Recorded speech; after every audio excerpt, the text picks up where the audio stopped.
Assalamualaikum warahmatullahi wabarakatuh.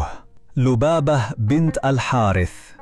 Gelar perempuan ini bergema pelan dalam riwayat, tetapi tegas dalam langkah sejarah. Ia berdarah Bani Hilal, kabilah keras yang dihormati di padang panas Mekkah. Wajahnya tenang tapi tajam, bibirnya seperti disegel rahasia. Dalam diamnya, ia menyimpan lebih banyak makna daripada 1000 pidato lelaki Quraisy. Rumahnya berdiri di bayang-bayang Ka'bah, tapi jiwanya menatap lebih jauh dari berhala-berhala yang dipuja. Ia bukan perempuan biasa. Ia adalah percikan awal dari gelombang yang menggetarkan seluruh jazirah. Di balik tirai kain rumah batu yang pekat, langkah gelar Lubabah terasa lembut, tetapi setiap tapaknya menimbulkan gema. Ia hidup sebagai istri Abbas bin Abdul Muttalib, saudara kandung dari ayah Nabi Muhammad SAW. Pernikahan itu mengikatnya pada salah satu garis nasab paling mulia, tetapi bukan itu yang membentuknya. Mekkah saat itu seperti padang pasir yang rakus, menghisap nurani lewat kesombongan dan kasta. Tapi gelar Lubabah yang dikenal dengan nama Fadl tidak pernah larut dalam hembusan itu. Ia menyaksikan dari balik jendela lebar rumah Abbas kegelisahan yang perlahan menjadi badai. Mekkah tak lagi diam. Ada nama baru yang pelan-pelan mengguncang segalanya, Nabi Muhammad SAW. Ia masih muda, tapi kata-katanya memotong lebih tajam dari pedang. Tidak menyuruh perang, tidak meminta kekuasaan, hanya satu kalimat yang cukup untuk memisahkan langit dan bumi. La ilaha illallah Muhammadur Rasulullah. Gelar Lubabah mendengarnya pertama kali dari budaknya sendiri, Maisarah, yang diam-diam sering keluar rumah malam hari. Bukan untuk membeli gandum, bukan pula untuk berdagang, tapi menyelinap ke Darul Arkam, rumah kecil yang kini menjadi jantung sunyi dakwah Islam. Maisarah berkata lirih, "Tuanku, mereka tak menyembah berhala, mereka sujud hanya kepada Yang Esa." Lubabah terdiam. Malam itu ia tak bisa tidur. Rumah Abbas sunyi, api lampu minyak bergoyang pelan, angin gurun menyusup lewat celah pintu. Lubabah duduk di dekat perapian yang mulai padam. Ia menggenggam butiran batu kecil dan meletakkannya satu persatu ke tanah sambil mengucap dalam hati, "Kalau ini benar, maka 1. Kalau ini salah, maka 0." Batu-batu itu jatuh semua ke sisi kanan. Ia tahu itu tidak ilmiah, tapi jiwanya lebih jujur daripada logika. Esoknya, sebelum fajar, ia menyusup keluar rumah. Langit Mekkah masih gelap, Darul Arkam tidak dijaga tentara, tapi penjaga sejatinya adalah rasa takut dari dalam. Gelar Lubabah menundukkan wajahnya dalam jubah gelap. Ia mengetuk pelan pintu kayu itu. Yang membukakan adalah Sumayyah, istri Yasir, perempuan pertama yang kelak akan syahid. Mata mereka bertemu. Tidak ada kata, hanya air mata, karena satu jiwa yang mencari kebenaran akan langsung mengenali jiwa lain yang menyimpannya. Tak ada yang tahu kapan tepatnya Lubabah mulai sering sakit. Tapi satu persatu, ia mulai melepas urusan dunia. Pakaian yang dulu ia sulam untuk para tamu, kini ia letakkan di sudut. Makanan yang dulu ia masak untuk keluarga, kini hanya sesekali. Tapi satu hal tak pernah ia tinggalkan. Duduk di depan pintu rumah, menanti kabar anaknya dari majelis ilmu. Ibnu Abbas suatu hari pulang, lalu berkata, "Ibu, hari ini aku menjelaskan tentang makna ayat Al-Kautsar." Salah satu sahabat berkata, belum pernah ia mendengar penjelasan seindah itu. Lubabah menatapnya lama, lalu menjawab pelan, "Itu bukan dari lidahmu, Nak. Itu dari hati yang dulu kau bentuk dengan Al-Quran." Ketika akhirnya Lubabah wafat, tidak ada sorak-sorai, tidak ada seruan besar, tapi langit mencatat, karena setiap huruf tafsir yang ditulis anaknya mengalir dari pelukan malam seorang ibu yang diam. Demikian kisah tentang sahabat wanita mulia, Lubabah binti Al-Harith, perempuan yang diam-diam menyalakan obor ilmu di balik tabir rumahnya. Ia tak dikenal banyak orang, tapi langit mengenalnya. Ia tak menyampaikan khutbah, tapi melahirkan ahli tafsir yang menerangi zaman. Inilah bukti bahwa di balik seorang ulama besar, ada doa seorang ibu yang tak pernah tertidur. Jika kisah ini menyentuh hati dan menambah imanmu, jangan lupa subscribe channel Lauful Mahfuz agar tidak ketinggalan kisah-kisah inspiratif dari sejarah Islam lainnya yang menguatkan hati dan menenangkan jiwa. Wassalamualaikum warahmatullahi wabarakatuh. Di dalam rumah kecil itu, Nabi Muhammad SAW duduk di sudut ruangan, dikelilingi oleh Bilal, Abu Bakar, dan beberapa orang muda. Mereka tengah membacakan satu ayat dari Quran Surat Al-Ikhlas. Katakanlah, dialah Allah yang Maha Esa. Lubabah terhenti. Kata Esa itu menampar semua berhala dalam kepalanya. Ia tidak pernah menyembah berhala secara utuh, tapi ia hidup di kota yang mengagungkan batu. Di saat itulah, ia berdiri dan dengan suara yang gemetar tapi utuh, ia berkata, "Aku bersaksi, tidak ada Tuhan selain Allah, dan Muhammad adalah utusannya." Darul Arkam menjadi sunyi. Lalu, senyum Nabi Muhammad SAW menyambutnya. Ia tak diberi pelukan, tidak pula disuruh sujud. Hanya satu kalimat dari beliau yang melekat. "Wahai Fadl, engkau termasuk yang Allah pilihkan untuk awal-awal cahaya ini." Lubabah pulang ke rumah dengan dada bergetar. Ia tidak berkata apa-apa pada Abbas. Ia menyimpan Islamnya seperti bara dalam kain, tapi bara itu tidak membakar, ia malah menghangatkan. Ia mulai menyelundupkan kurma untuk Bilal yang kelelahan. Ia menenangkan Haula, saudarinya, yang diam-diam menghafal ayat-ayat di balik pintu rumah.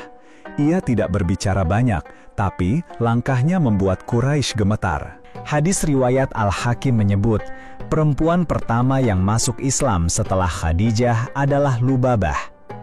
Ia bukan hanya saksi sejarah, ia adalah batu pertama dari jalan yang akan dilalui para syuhada dan ulama. Ia tidak menyandang pedang, tapi lisannya membelah zaman. Ia tidak berceramah, tapi air matanya lebih keras dari retorika. Dan ketika suatu malam, ia duduk sendiri di halaman rumah, melihat langit Mekah yang kosong dari awan, ia berkata, "Wahai Allah, jika engkau benar Esa, maka biarkan aku melihat dunia berubah dengan kalimat ini." Lubabah binti Al-Harith. Ia bangun lebih awal dari biasanya. Fajar belum pecah, tapi dadanya seperti ditimpa batu besar. Suaminya, Abbas bin Abdul Muthalib, masih terlelap. Di sisi ranjang, ia duduk tenang, wajahnya menatap lantai tanah keras yang dingin. Malam sebelumnya, ia kembali dari Darul Arkam dengan satu beban, kebenaran. Bukan beban dosa, tapi beban iman yang belum boleh diumumkan. Kalimat syahadat telah ia ucapkan, tapi Mekah belum siap menerimanya, bahkan rumahnya pun. Ia menyimpan Islamnya di ruang terdalam, seperti bara kecil yang disembunyikan dalam kain basah. Tapi bara itu tidak mati. Ia justru menghanguskan sedikit demi sedikit rasa takut yang dulu bersarang di jantungnya. Di luar, suara pasar mulai menggeliat. Tapi suara yang menghantui Lubabah pagi itu bukan suara pedagang, melainkan suara cambuk. Cambuk yang mendera punggung Bilal bin Robah. Ia pernah melihatnya dari kejauhan. Lelaki berkulit legam itu dijemur di tengah pasir. Di dadanya diletakkan batu besar. Orang-orang menertawakannya, tapi bibir Bilal tak mengeluarkan rintihan. Hanya satu kata yang terus ia ulangi, "Ahad, Ahad." Lubabah berdiri di balik tirai rumahnya, menggenggam jari-jarinya sendiri hingga merah. Ia tahu ia tak bisa berteriak, ia tak bisa lari ke arahnya. Tapi setiap kali Bilal mengucap Ahad, Lubabah mengucapnya juga, dalam hati, dalam bisu, dalam tangis yang tak keluar suara. Ia kembali ke dapur dan memasukkan sepotong kurma, segenggam gandum, dan setetes air ke dalam kantung kain. Setiap pagi, ia menyelundupkan makanan itu untuk Maisarah, budaknya, agar diberikan kepada kaum muslimin yang bersembunyi. Ia tak pernah menulis surat, tak pernah menyapa terang-terangan. Tapi nama Lubabah mulai dikenal di Darul Arkam sebagai bayang-bayang sunyi. Suaminya Abbas belum tahu. Ia bukan penentang dakwah Nabi Muhammad SAW, tapi juga belum berdiri di sisi beliau. Abbas seperti banyak orang Quraisy lain, diam, mengamati, ragu. Dan Lubabah memilih menjaga rahasia itu, karena ia tahu waktu akan berbicara lebih keras daripada mulut. Hari berganti, waktu berjalan seperti tali yang dikencangkan perlahan. Hingga suatu malam, ia mendengar kabar yang membuatnya ingin berteriak. Adiknya sendiri, Khawlah, dipukul oleh Umar bin Khattab. Khawlah ditemukan Umar tengah memegang lembaran ayat dari Quran surat Toha yang saat itu baru diturunkan. Umar tak bicara, ia langsung mengangkat tangan dan menghantam wajah saudarinya. Darah keluar dari hidung dan pelipis Khawlah, tapi tangannya tetap menggenggam ayat. Inni ana rabbuka fakhla' na'laik, tulis ayat itu. Sesungguhnya aku adalah Tuhanmu, maka tanggalkanlah terompahmu. Lubabah melihat Khawlah datang dengan tubuh gemetar. Darahnya belum kering, tapi ia masih menggenggam lembaran itu seperti menggenggam nyawa. Mereka saling menatap, tak bicara. Tapi dalam pelukan malam itu, Lubabah menangis untuk pertama kalinya sejak ia masuk Islam. Bukan karena takut, tapi karena iman itu kini menyakitkan. Keesokan harinya, Umar masuk Islam. Tapi malam sebelumnya, Lubabah sudah merasakan betapa pahit harga dari dakwah ini. Ia bertanya dalam hati, berapa lagi darah yang harus tumpah? Tapi ia tak pernah menyalahkan dakwah. Ia justru menyalahkan dirinya sendiri karena tidak bisa melindungi lebih banyak. Satu malam, suaminya Abbas duduk di beranda rumah. Ia mendesah pelan dan berkata, "Mereka bilang Muhammad membawa sihir.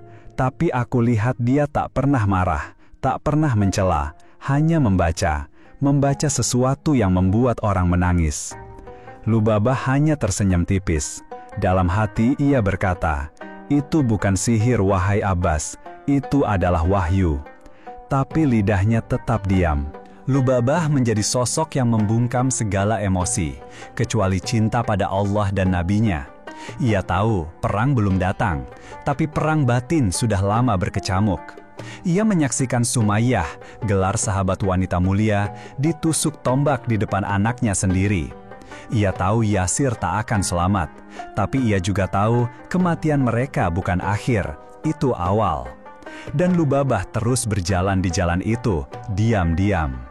Ia menjaga sisa makanan dari pesta-pesta rumahnya untuk disalurkan diam-diam. Ia menyelipkan ayat-ayat hafalan kepada budaknya untuk dikirim pada Zaid bin Thabit. Ia menjadi penenang bagi perempuan-perempuan Quraisy yang mulai goyah hatinya setelah mendengar ayat-ayat lembut namun menohok. Lubabah bukan orator, bukan panglima, tapi setiap langkahnya adalah seruan, setiap diamnya adalah dakwah. Quran Surat Al-Muzammil ayat 10 menjadi pegangan hatinya.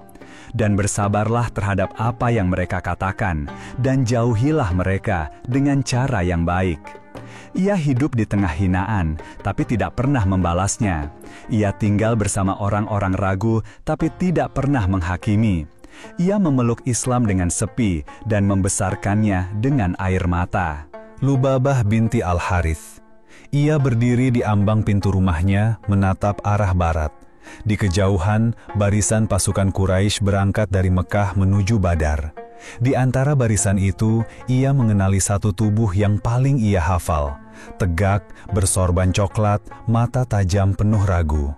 Abbas bin Abdul Muthalib, suaminya, ayah dari anak-anaknya, paman dari Nabi Muhammad SAW yang ia cintai. Tapi pagi itu, lelaki itu berdiri di pihak yang berbeda. Lubabah tidak menangis, ia juga tidak berteriak, tapi hatinya runtuh seperti kain basah yang jatuh ke tanah. Ia ingin berlari dan menahan tangan suaminya, memeluknya dan berbisik, "Jangan ikut mereka." Tapi ia tahu, Abbas tidak buta, ia hanya belum bisa memilih. Dalam perang besar itu, bagi Lubabah, medan perangnya justru ada di rumahnya sendiri. Setiap malam menjelang, ia duduk di dekat tungku dapur yang telah padam. Mulutnya tak berhenti berzikir, tangannya mengusap kepala anaknya yang masih kecil, Abdullah. Anak itu bertanya polos, "Ibu, ayah ikut perang di pihak yang salah?" Lubabah menoleh pelan, menggenggam tangan anak itu dan menjawab lirih, "Ayahmu belum tahu mana sisi yang terang." Hari-hari berjalan seperti luka yang belum dijahit. Kabar tentang perang Badar seperti hujan deras yang tak bisa dihindari. Makkah gemetar, satu demi satu rumah menangis. Dan Lubabah tahu badai belum sampai ke pintunya. Sampai malam itu, pintu rumahnya diketuk 3 kali. Yang datang adalah Maisarah, wajahnya pucat, nafasnya terengah. Ia berkata cepat, Fadl, Abbas tertawan." Lubabah menutup mata. Seakan seisi dunia tiba-tiba diam. Ia duduk perlahan lalu bersujud dalam diam. Bukan sujud syukur, bukan pula sujud hatapan, tapi sujud yang tak punya nama, percampuran antara kehilangan dan penerimaan. Ia tahu Allah sedang mengatur ulang jalur kehidupan. Keesokan paginya, ia memanggil anaknya, Abdullah bin Abbas.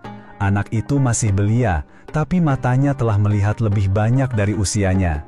Lubabah menatap mata anaknya dan berkata pelan, "Pergilah ke Madinah, temani kakekmu, jangan biarkan ia sendirian di negeri orang, dan jangan kau benci dia meski kakinya pernah melangkah ke tempat yang salah." Anak itu mengangguk. Ia belum paham seluruh makna kata ibunya, tapi ia mengerti satu hal, cinta tidak harus searah dengan pilihan. Berhari-hari kemudian, Lubabah ikut menyusul ke Madinah. Di kota cahaya itu, ia menyusuri lorong sunyi yang membawa langkahnya ke tempat para tawanan ditahan. Di ujung lorong, duduklah Abbas bin Abdul Muttalib.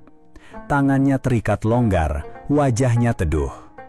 Di sebelahnya duduk Abdullah, menggenggam tangan kakeknya seperti anak yang baru belajar mengenal cinta.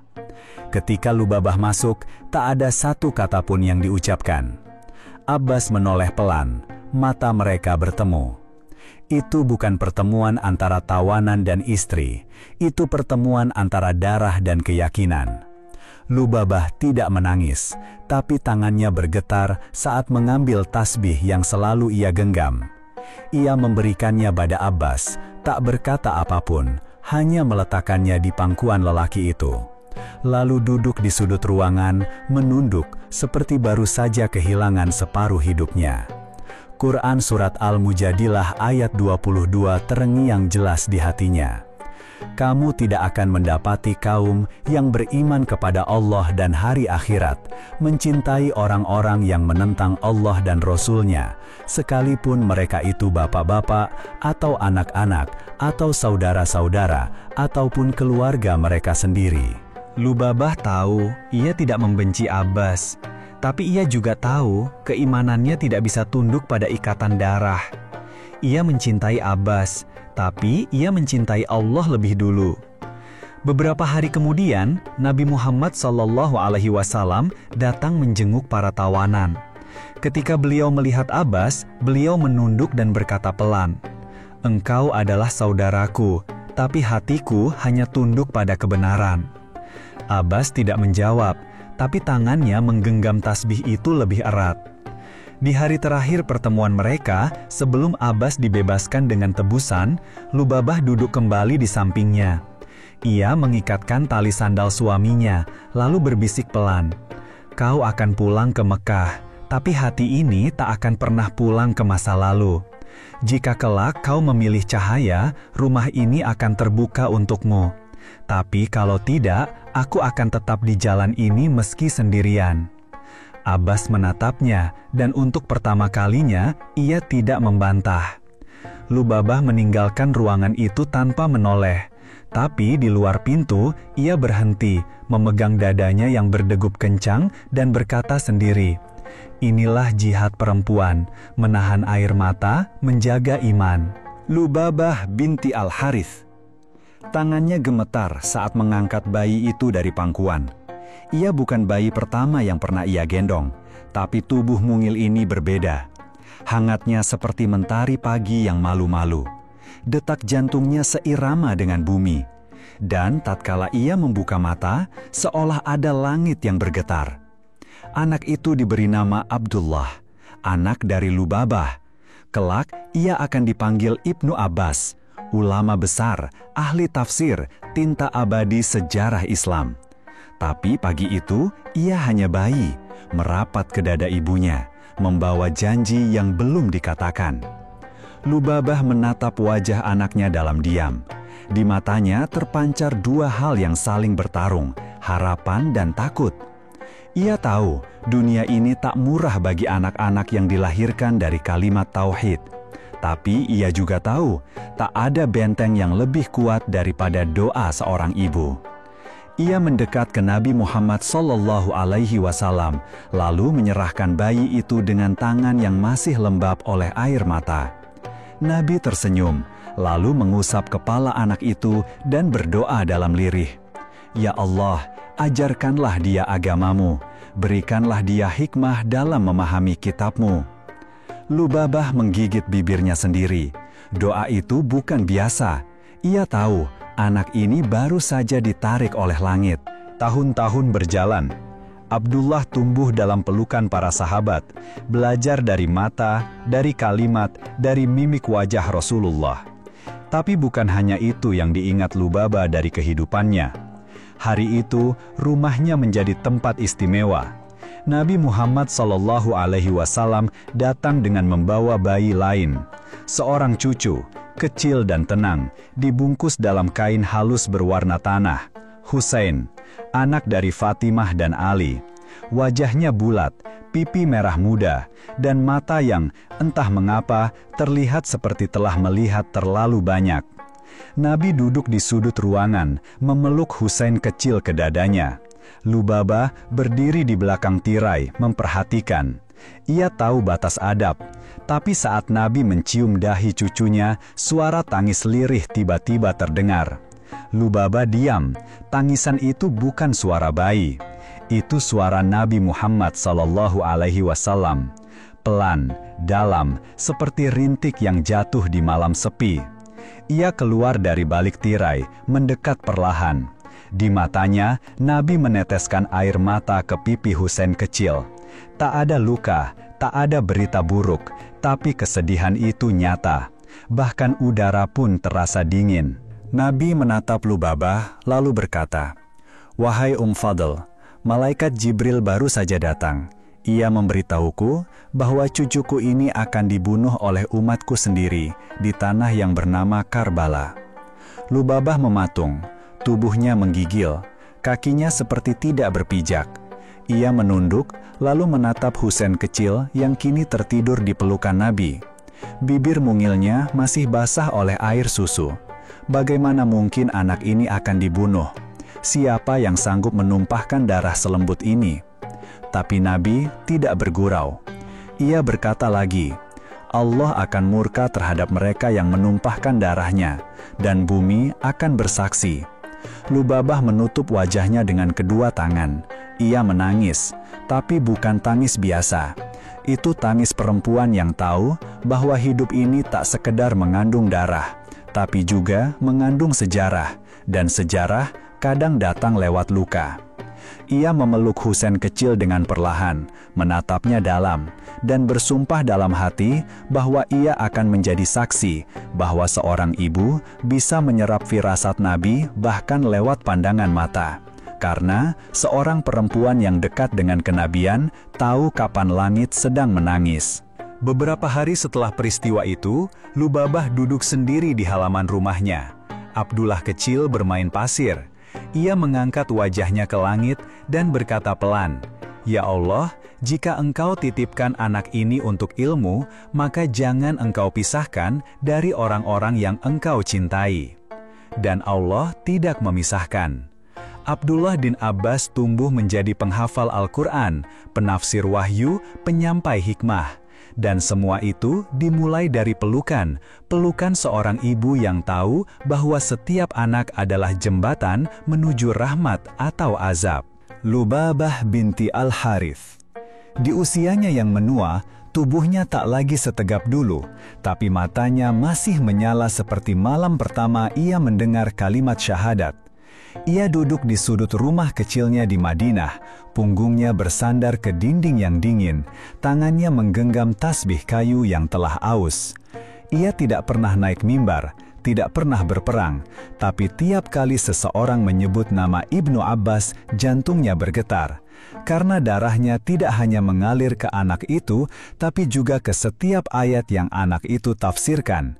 Pagi itu, pintu rumahnya terbuka perlahan. Abdullah bin Abbas masuk dengan langkah ringan. Di tangannya ada kertas, tinta, dan catatan-catatan dari Majelis Nabi Muhammad SAW. Ia baru saja pulang dari halaqah ilmu. Usianya muda, tapi tubuhnya dilingkari semangat yang seperti datang dari langit langsung. Lubabah menatap anak itu dalam diam, bukan dengan bangga, tapi dengan rasa syukur yang nyaris tak bisa ditampung tubuh renta. Ia tidak banyak bertanya, hanya satu kalimat yang ia ucapkan dengan suara pelan. "Apa yang kau pelajari hari ini, nak?" Ibnu Abbas duduk di hadapannya, lalu berkata dengan mata yang berbinar, "Nabi mendoakanku hari ini di depan semua orang." Beliau berkata, "Ya Allah, ajarkanlah dia tafsir Al-Quran." Lubabah menutup wajahnya dengan tangan, tidak menangis, tapi dadanya penuh, seperti ladang yang baru saja diguyur hujan pertama. Ia menengadah ke langit, lalu berbisik, "Jika hari ini aku mati, aku sudah melihat cukup." Hari-hari berikutnya, Madinah mulai mengenal siapa itu Ibnu Abbas. Ia menjadi ulama muda yang tak hanya menghafal, tapi memahami. Setiap ayat ia urai, setiap kata ia tangkap maknanya.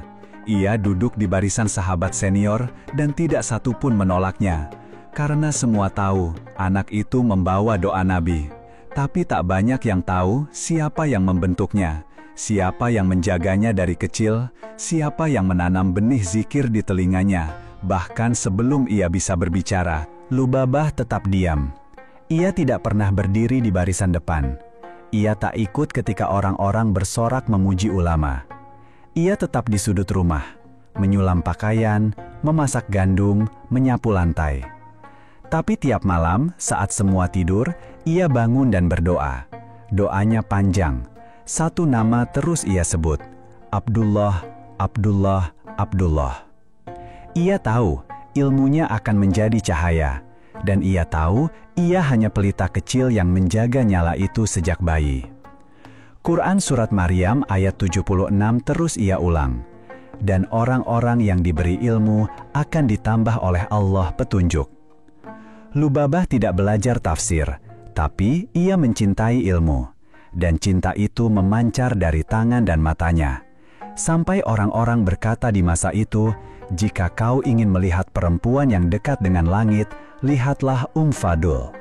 Satu sore, Lubabah berjalan pelan di lorong pasar Madinah.